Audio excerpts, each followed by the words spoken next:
اهلي يا اهلي يا معودنا على الاثاره يا اهلي. دايما الدقايق الاخيره في مباريات النادي الاهلي زي معودنا ان لازم بنخلص في الدقايق الاخيره، بس المره دي كان هيتخلص على النادي الاهلي في الدقيقه 95 بجون مروان حمدي من النادي المصري. الجهاز والمشجعين واللي قاعد بيسمع على التلفزيون واللي قاعد بيسمع على الراديو بيشاهد من اي مكان في الدنيا قال لك بس خلاص النادي الاهلي جهز الحقائب بتاعته وهيغادر كاس مصر من دور الثمانيه، والنادي المصري صعد خلاص للدور قبل نهائي في كاس مصر. ولكن الاهلي لا تامن مكر الاهلي، انت تريد وانا اريد والله يفعل ما يريد. النادي الاهلي بيتخطى عقبه المصري بالتعادل في الدقيقه 97 عن طريق ضربه جزاء اتشد فيها حسين الشحات في منطقه الجزاء من لاعب وسط النادي المصري. خش علي معلول يترجمها جون بالظبط في الدقيقه 97، يصفر الحكم وينهي اللقاء بالتعادل. ننهي على كده؟ لا، يجي لنا القندوز في الدقيقه 117 في الشوط الرابع عشان شوطه جميله يركنها على يسار حارس المصري يخلص اللقاء.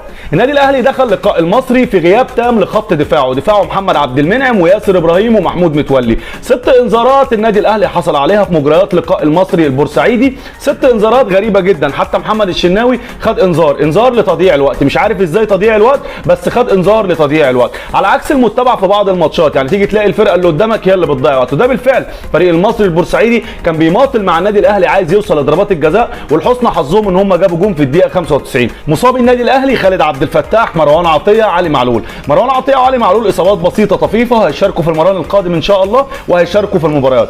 اما خالد عبد الفتاح اصابه بالكسر في الترقوه. تصريحات ما بعد اللقاء سامي قمصان: الفوز على النادي المصري هو افضل هديه بعد موسم طويل، وكمان طموح جمهورنا هو اللي بيحركنا. الكندوسي عريس اللقاء قال لك ايه؟ قال لك فزت مع النادي الاهلي ب4 بطولات خلال 6 شهور، هناك لاعبين لا تحصل على هذه البطولات الا في اعوام عديده. مروان عطيه: الاهلي لا يعرف الاستسلام وكنا على قدر المسؤوليه.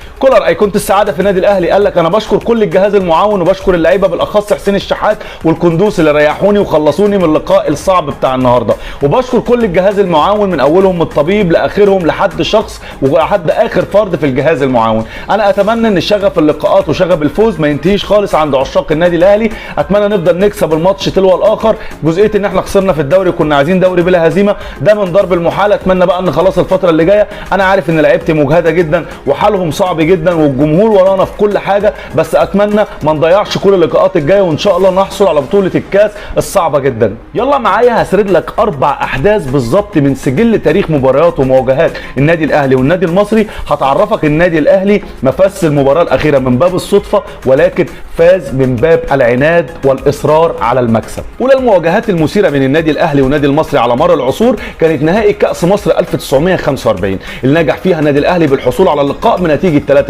لو جيت بصيت على مجريات اللقاء هتلاقي النادي المصري كان متقدم على النادي الاهلي بنتيجه 2-0 للدقيقه 83. فصل الارسال ساعتها لان الناس كانت بتسمع الماتش ده على الراديو، طبعا كان ساعتها ما فيش تلفزيونات وكان الحال على القد في الفتره دي. معظم عشاق كره القدم وعشاق فريق المصري البورسعيدي فرحوا وهللوا وقال لك خلاص الماتش انتهى، ده احنا فايزين 2-0، ده الدقيقه 83 احنا هنخلص على النادي الاهلي.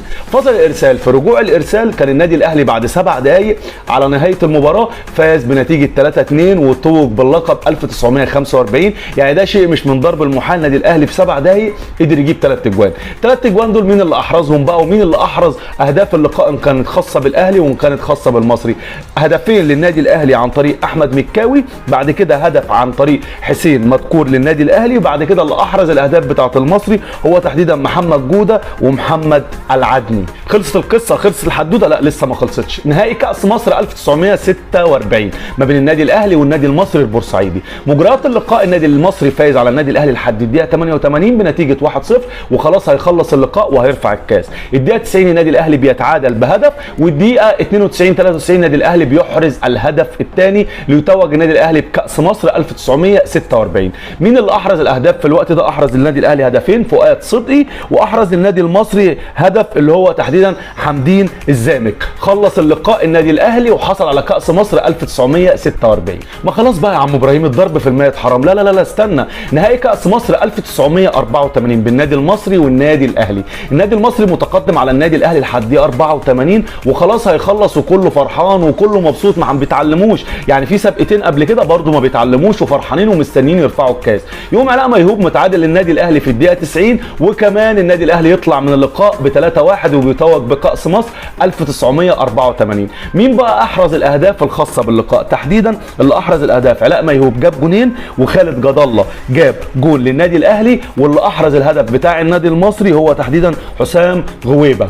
يا عم ابراهيم كفايه، خليت شكلنا بقى فظيع دلوقتي، خلاص بقى كفايه تاريخ هنتعب. لا استنى، عندك نهائي كاس مصر 2017 بين النادي الاهلي والنادي المصري. النادي المصري متقدم على النادي الاهلي في الدقيقه 102 من الشوط الثالث، هدف اكتر من رائع للنادي المصري، وخلاص ده الشوط الثالث وفاضل لنا شوط والنادي المصري هيرفع الكاس. النادي الاهلي يسكت؟ لا ما يسكتش. عمرو جمال ينزل في الشوط الرابع تحديدا من المجريات اللقاء ويحرز هدف التعادل، وبعده يحرز في الدقيقه 117 احمد فتحي ليتوج النادي الاهلي بطلا لكاس مصر 2017.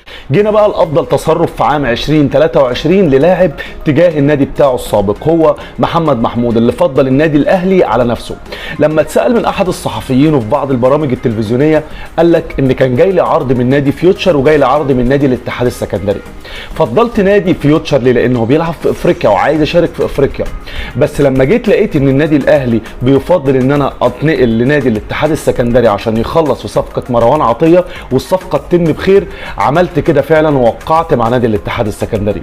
اعتقد ان قليل جدا في الفتره اللي احنا فيها دي ان حد يؤثر فريق على نفسه بمعنى اصح ويفضل النادي الاهلي على مصلحته الشخصيه، هو محمد محمود. وبكده تكون نهايه الحلقه معانا النهارده. اتمنى تكون الحلقه عجبتكم، اتمنى نعمل لايك للحلقه دي ونعمل اشتراك في القناه ونفعل زر الجرس بحيث نجيلكم كل جديد، وشكرا لمتابعتكم لينا قناه ابراهيم مش فايق.